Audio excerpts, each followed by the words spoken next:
Suffer I like your beauty, I like your fashion तुझ्यावर थांबून माझी नजर एक नंबर तुझी कंबर हाय किती सुंदर तुझं डिंपल হ্যালো এভরিওয়ান, আসসালামু আলাইকুম। কেমন আছেন আপনারা সবাই? আমার আফনান হাসনাত ব্লগে আপনাদের সবাইকে স্বাগতম। দেখতেই পাচ্ছেন আমার ইন্ট্রো দেখে বুঝিয়ে গিয়েছেন অবশ্যই আমি কি ব্লগ নিয়ে হাজির হয়েছি।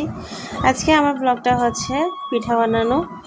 আজকে অনেকগুলো পিঠা বানাবো, আমাদের কক্সবাজারের ঐতিহ্য পিঠাগুলো। আপনারা কে কোথায় কেমনে বানান, কেমনে বলে ডাকেন এই পিঠাকে আমি জানি না, বাট কমেন্টে জানাবেন। আমার বোনের শাশুড়িবাড়িতে এই পিঠাগুলো নিয়ে যাওয়ার জন্য বানানো হচ্ছে। তো আমি এখানে সবগুলা মানে ছোটো ছোটো করে কেটে নিচ্ছি ভাবে বানানোর জন্য।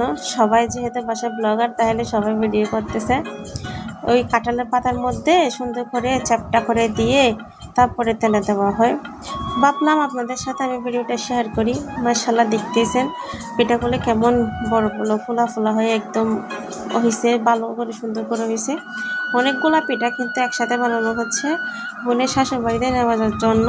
আমাদের এদিকে কিন্তু আমাদের গ্রামে বা আমাদের এলাকাতে এই পিঠাগুলো কিন্তু বেশিরভাগই নেওয়া হয় মেয়েদের শ্বশুরবাড়িতে, কারণ আমাদের ঐতিহ্য হচ্ছে এটা। মেয়েদের নতুন বিয়ে দেওয়ার পরে শ্বশুরবাড়িতে অনেকগুলো জিনিসপত্রের সাথে এই পিঠাগুলো দেওয়া হয়। আপনারা কেমনে দেন জানি না, কমেন্টে জানাবেন অবশ্যই। দেখতে পাচ্ছেন পিঠা বানাচ্ছে আমার ভাবি, আমি, আমার আম্মু। এক একভাবে এক এক টেকনিক্যালি পিঠা বানানো হচ্ছে।